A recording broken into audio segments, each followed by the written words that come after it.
So I'm going to give a sort of an overview of the university and our programs.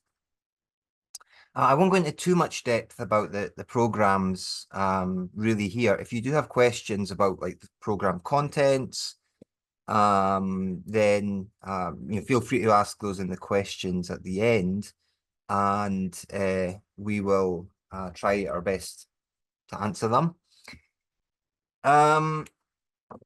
The observant amongst you may have noticed I am not Japanese. I'm from the UK. I've lived in Japan for 17 years and I've worked at this university for 14 years. I actually started working at this university to create these English programs. So I know probably quite a bit about how the programs operate, and I've got a fairly good overview of the university. So don't let my non-Japanese face fool you there. I've been working here for quite a while.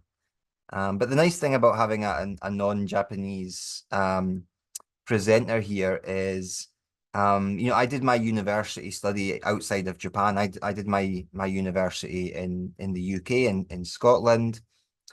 I've also worked in New Zealand for 2.5 years before coming to Japan.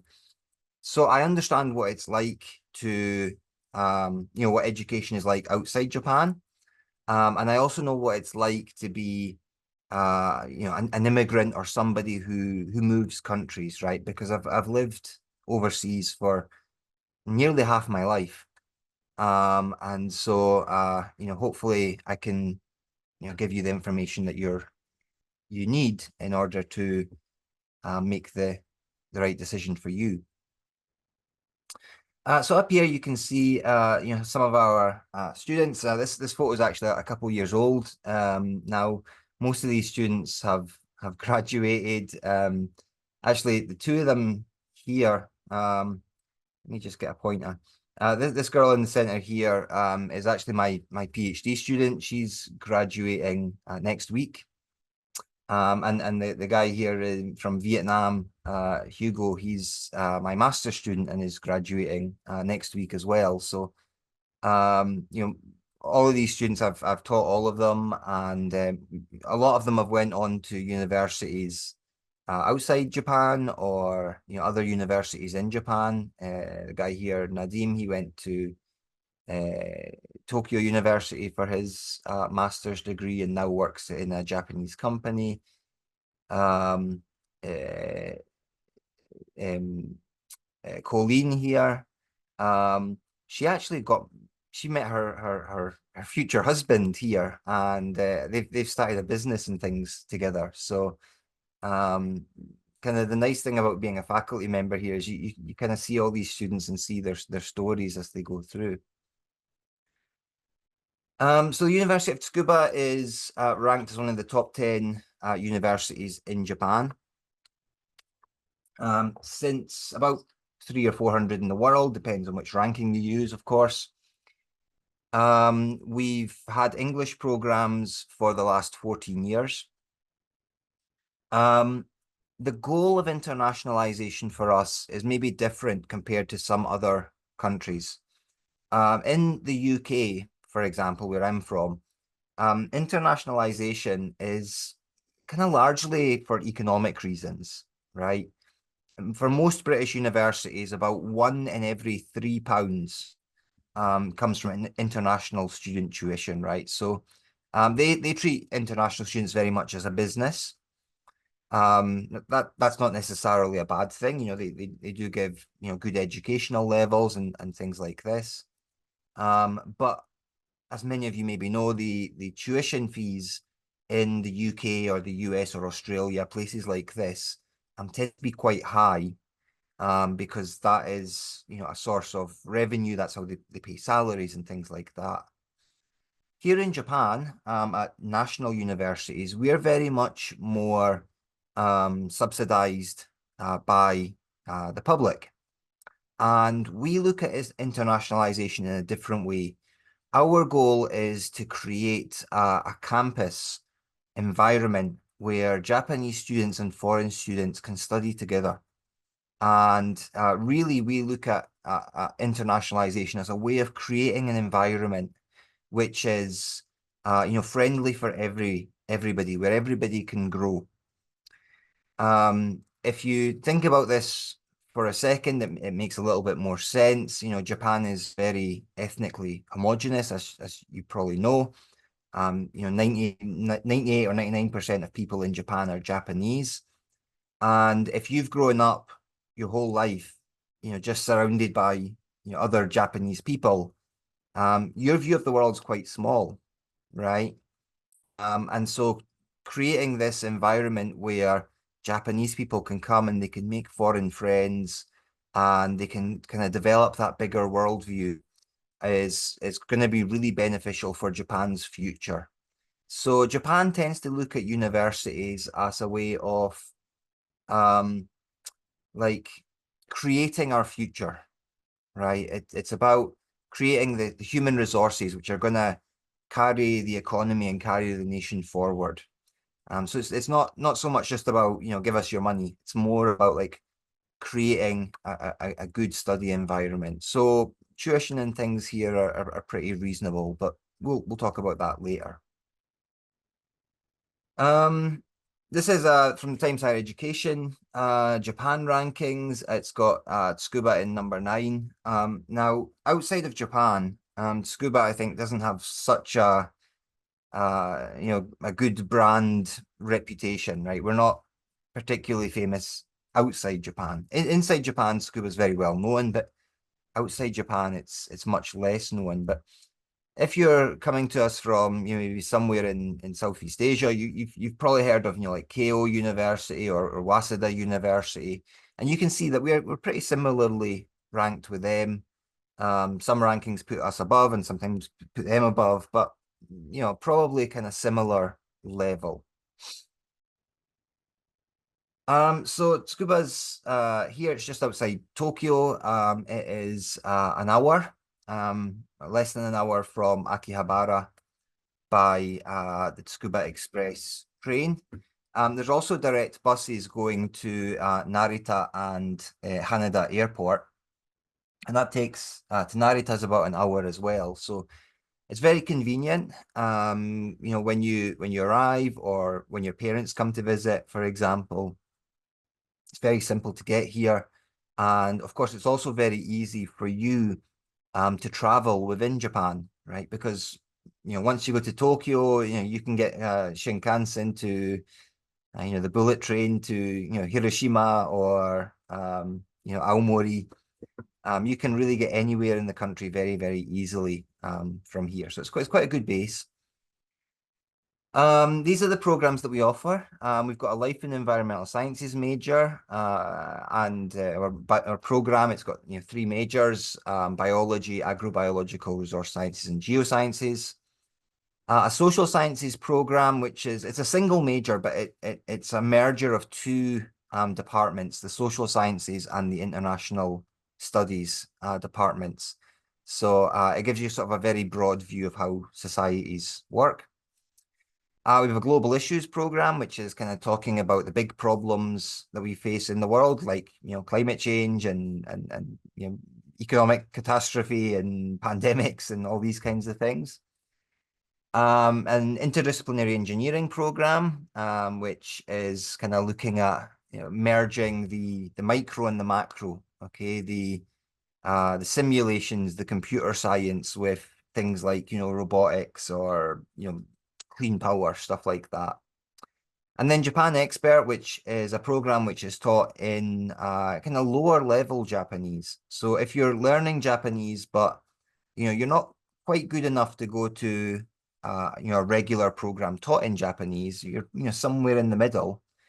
This is a program which will bring you in and it will help you raise your Japanese levels, and then you can also do your major subject taught in Yasashi Nihongo. Okay, so if you come to Japan, what's your degree gonna look like? So you're gonna have a 4-year degree. just like you'd get from, let's say, a Scottish university or an Australian university. The class sizes here are going to be probably pretty small. When I was a first-year student in Dundee University, first-year biology was about 350 students. So, huge, big lecture theatre. First-year biology classes nowadays are about 25 here at Tsukuba. And actually, a lot of UK universities are actually changing their education systems to be more like the Japanese system, right? These, huge lecture rooms, with hundreds of people. A lot of UK universities are actually closing those. They're tearing them down and they're building smaller, more classroom style systems, because they realize that this interaction between the student and the teacher is really important. If it's just, watch a guy, way over there, talking about a subject, well, you can watch a video, right? There's no benefit to actually being in a classroom. But we like the smaller classroom thing because I can look around and see, who gets it, who's having some trouble there, and I can try and change my, teaching style to help people feel more confident. And also, it facilitates interactions between teachers and students. So much smaller classes than you might get in other universities. Most of your teachers would be Japanese. Most of them, their English is pretty good. Well, one or two are a little more challenging, but that's true in every university. Like when I was an undergraduate student, my chemistry professor was Russian. He was challenging to understand. So that's pretty common. We also have some foreign professors like me, or I've got a colleague from Australia, or another guy from Germany. Many different countries. We've got, I think, about 100 foreign faculty in the university. So relatively diverse. You'll do a mixture of sort of practical work, so that's going to be like maybe field trips. In biology, for example, you might have field courses. You'll also have, lectures, traditional classes, discussion groups, tutorials. This is a first year lab class. Here you've got, Darina from Russia, Karishma from India, Emily from Indonesia, and another Emily in the background who is from California. And so this is a first year lab class, and you can see it's a very small group, but we do get people from many different countries, so it is really a global program, I think. One nice thing that we do at this university, or all Japanese universities do, is that we have a final year research project. And this is where you will enter into a professor's research group and you will do your own research. And that might be, in biology, it could be doing experiments, or it could be in social sciences, and you're, looking at, databases to explore the causes of poverty in Southeast Asian countries, or, whatever it is, right? But you'll get this hands-on experience of actually doing the subject, and that's really important, right? My view is, if you're coming here to study biology, well, you better do some biology, right? You need to actually do some experiments. Otherwise, I think it's difficult to call yourself a biologist, really. So here's some students went out to Thailand to learn about agriculture in Southeast Asia. As I mentioned, here's our majors in life and environmental sciences. We've got biology. This is my field. So you're really talking about plants, sort of non-human animals. If you're more interested in medical stuff, we have a medical school. It's on the other side of campus. Our department is more focused on sort of natural world. So if you're interested in, saving the climate, right? If you want to make crops which are future-proof, right, which are more resilient, which produce more food from fewer resources. If you're interested in ecology and looking at biodiversity or evolution, or you want to make biofuels, right, from algae, these are all the kinds of things you can do in biology. So it's everything from the gene to the ecosystem, okay? For agrobiological resource sciences, this is pretty similar, but it's more focused on sort of the human-environment interaction. So it used to be an agriculture department. And of course, agriculture is one of the biggest interactions that we have with our environment. How do we feed, a growing population without destroying the planet? If we look at, things like climate change, it's going to affect places like northern India, the most intensely, right? There's 450 million people live in northern India. And, as the temperature goes up, it's going to be harder and harder for those people to actually farm that land. So what happens when 450 million people decide they have to leave their homes all at once, right? That's going to be a bit of a disaster. So we want to try and make sure that we've got these strategies in place so that we can mitigate, the damage which is going to be caused by, well, largely human actions, okay, as a result of things like climate change. How do we lift the next billion people out of poverty? There's a great question for you. Geosciences, Japan's an awesome place for doing geosciences because we've basically got we've got all the geology here, right? We've got paleontology and we've got earthquakes. What more could you want? But you can also do stuff like climatology, hydrology, atmospheric science, human geography. So you can be looking at things like tourism or how cities function. So it's very broad, okay?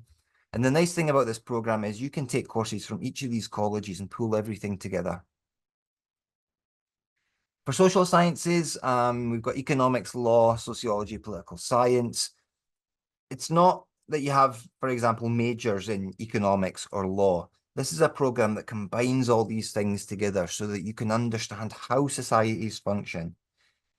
At the moment, of course, we're seeing many changes in not globally, but Southeast Asia, perhaps especially, we're seeing the rise of economies. Like Japan used to be the world's second biggest economy, and now we're the fourth. Okay, China has surpassed us, and Germany's actually passed us now as well. But like Japan, China's an aging population, right? And so, South Korea as well, hugely aging populations, and that's going to have profound implications for how societies in this region interact. But it's not just us, right? If you look at Europe or you look at the Americas, it's the same everywhere, these aging populations, right? And you've got, things like immigration, which is causing problems. People are eating cats and dogs and all these kinds of crazy things, right? Haha. So, this is really looking at how and why societies function the way they do. Global issues. This is kind of like both the previous programs kind of merged together. So again, you're looking at these big problems, which are not just scientific and they're not just social, right? Things like climate change, which, maybe 20 years ago, if you were interested in climate change, someone like me, right, you'd say, okay, I'm going to go into biology because I want to, understand, how do we, create plants which are going to be more climate, resistant. Nowadays, if you're thinking about climate change, you might be just as likely to be looking at economics or politics, right? Because, those are hugely important as well. And you might also be thinking about things like risk and security, terrorism and things like that are, kind of ever-present issues nowadays, right? Our world is more destabilized than ever. How do we deal with, something like climate change when we've got things like the Ukraine war happening? Okay. So how do we actually deal with all these kinds of things? So this is kind of looking at these types of problems from all different angles, right? So it's not just the science, it's not just the social aspects, but how do we actually implement real change in the world? So it's based largely on the SDGs, and you can see these are going through from things like poverty and hunger through to things like peace and life on land. So biodiversity, stuff like this. So lots and lots of different topics you can look at here. For our engineering program, as I mentioned previously, it's kind of merging the small scale. So the micro, this is going to be things like molecular engineering, or as I say, bringing in the sort of the computer science through to the more practical engineering. So as maybe a practical example, if we look at our power grid, right? We know that things like coal and oil are bad. Ooh. Okay, and things like solar and wind are awesome, right? But they're intermittent power sources, right? The sun doesn't always shine, the wind doesn't always blow. How do you deal with this when you've got a power grid which is serving 60 million people or 100 million people? How do you deal with these sort of grid instabilities, right? There's a situation where you have to be thinking about the micro, about what's happening at the individual solar cell level, but you also have to be thinking about the macro. And nobody can do this in their brain. You need to develop computer programs which help you to understand how these things all integrate. And of course, engineering's got big implications for us in society as well. Think about I have a 4-year-old daughter, and at the moment she's obsessed with the movie Baymax. And as you probably know, Baymax is a personal care robot, right? Personal healthcare robot. Well, with the rise of things like AI, and with all these aging populations around the planet, how long is it before we have something like Baymax in every home, right? That's going to happen at some point. And there's a lot of people in our university who are very interested in trying to bring about those kinds of smart technologies, right, which are going to help us to actually deal with these kind of societal problems. So engineering tackles kind of really everything from this idea of bringing together the big and the small. Some of the kind of projects that people have done for their undergraduate research, things like looking at photovoltaic cells, or doing the cube satellite thing, some of the robotics stuff as well. So all sorts of different topics, very dynamic. The final program I want to mention just really briefly is this Japan Expert one. It's got 4 majors here: agricultural science course, a healthcare one, art and design course, and a Japanese language teacher training course. Now, to enter these courses, you need Japanese at the sort of the N3 level for all of these, except for the Japanese language teacher training program, where you need N2 level Japanese. And in these programs, you'll get this sort of intensive Japanese language study, and then you'll be able to go on and do, things, in sort of more in any one of these subjects. So, for example, if you're very interested in Japanese arts, then you could go into that arts program and be learning about sculpture or glass blowing, or whatever it is you do. Or if you're more interested in healthcare, then you can get a Bachelor of Science in nursing, right? And so you might be able to go and work in that kind of field as well. So maybe you're overseas, maybe you're non-Japanese, or maybe you're Japanese, you grew up overseas, and your Japanese is not quite there yet. A nice thing about coming here is you can learn your Japanese as you're going along, and you can also complete all of your degree requirements in English as well. So you're not going to have that sort of that language barrier there so much. We're going to provide an environment where that Japanese level can kind of get better over time. Our language program has created their own app called Nihongo 123. Or maybe it's Nihongo 123, I'm not sure, but anyway. You can download this even before you arrive in Tsukuba, and you can use this for practicing your Japanese. So we're trying to create more ways to help people learn Japanese, so that when they graduate, if they want to go and get a job in a Japanese company, that's much easier. Of course, as I mentioned, you don't need Japanese for most of our programs here, but it's going to be helpful for you if you do. If you're in Japan, being able to speak to people is kind of a big bonus, right? And then, as I say, nowadays Japan is really crying out for foreign talent, right? So foreign people who can speak Japanese. There's a lot of companies who want to employ you in order for them to help maybe develop their business overseas, for example. So learning Japanese is a really good thing to do. And if you're in Japan, why not, right?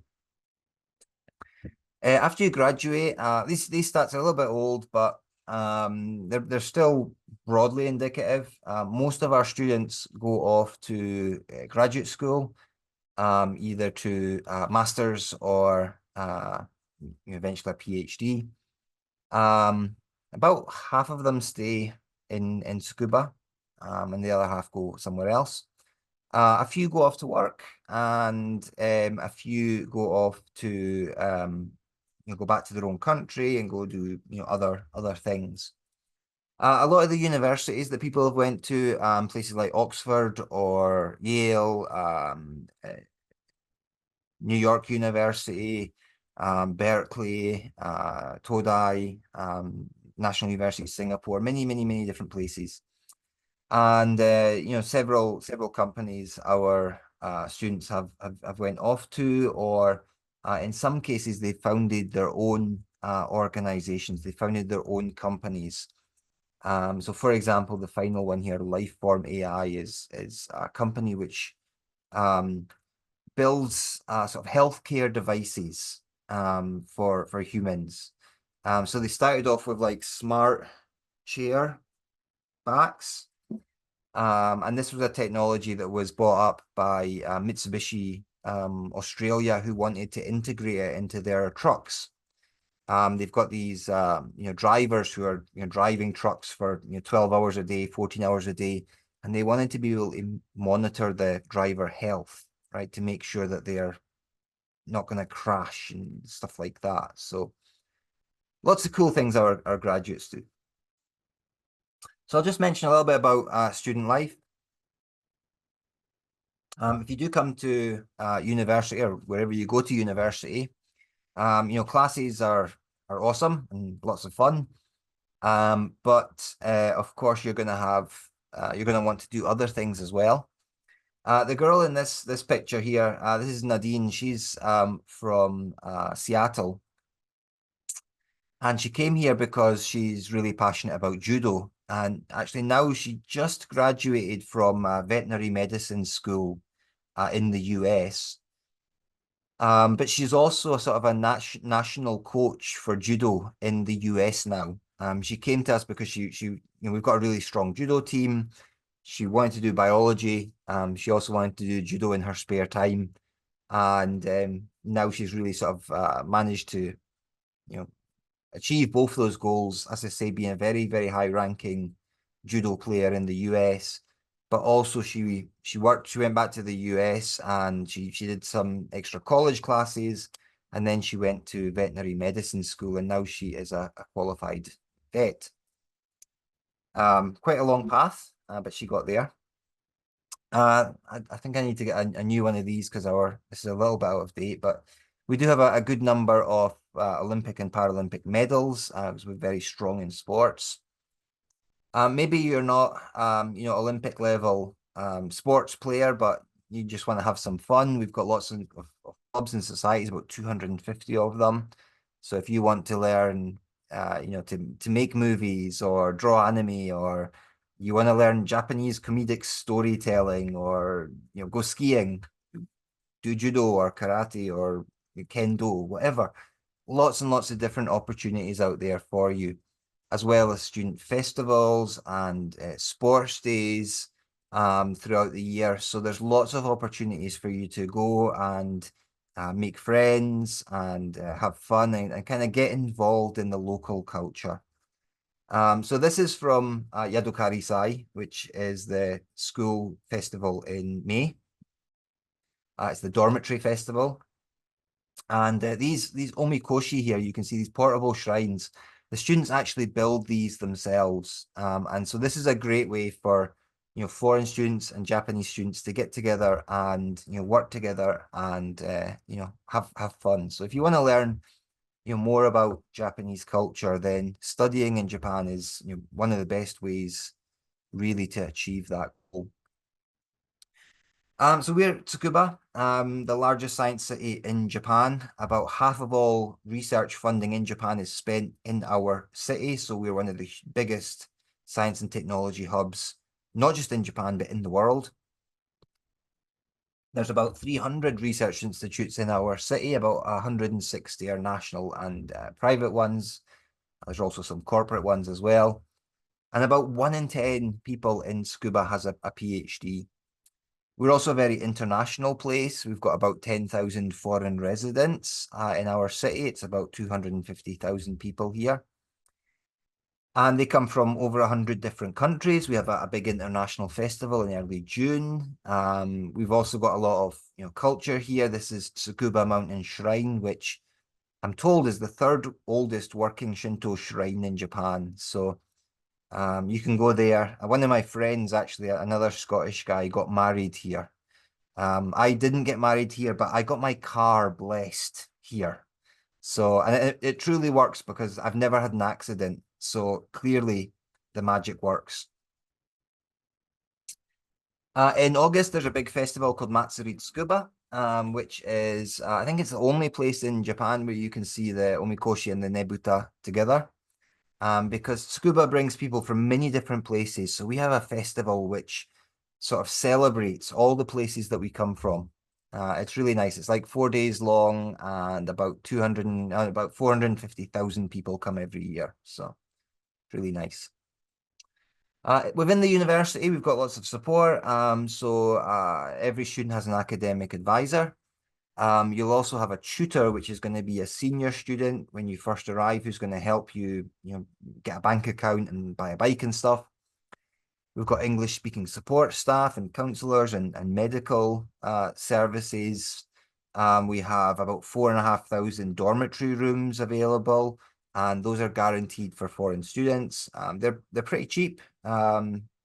Fewer dollars than this at the moment, about $100 a month for the older ones. If the newer ones, Global Village, this just opened a few years ago. It's a bit more expensive, but it's all sort of apartment style. Whether you're in the older dorms or the newer ones, you'll always have your own individual room, okay, with Wi-Fi.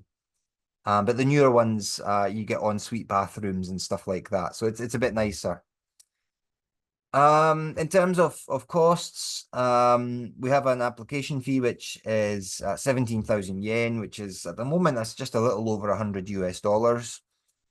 Our admission fee is 280,000 yen, so that's probably about $2,000 at the moment.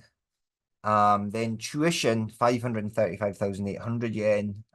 We've got this as $5,000 here, but it's probably more about 4,000 US dollars at the moment. So it's really affordable. And then your living expenses are really, however you want it to be. So if you get a really nice off-campus apartment, it's it's gonna be more expensive, right? And then living costs, if you eat ramen, like a cup ramen every day, it's going to be really cheap, but you're going to get, really sick. Eat some vegetables occasionally is a good idea. If you're like me and you have steak and champagne every night for dinner, then it's going to be much more expensive. So living costs are kind of however you want to live, I suppose.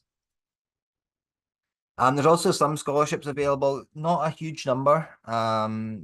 We've got our Tsukuba scholarship, which will pay about 60,000 yen per month. There's some JASO scholarships or private foundation scholarships. Our scholarships office will try and help you apply for those. We have a fees waiver scheme, and part-time work is also possible. Although we don't, part-time work is good, but not too much, right? Not to the level where it impacts your studies.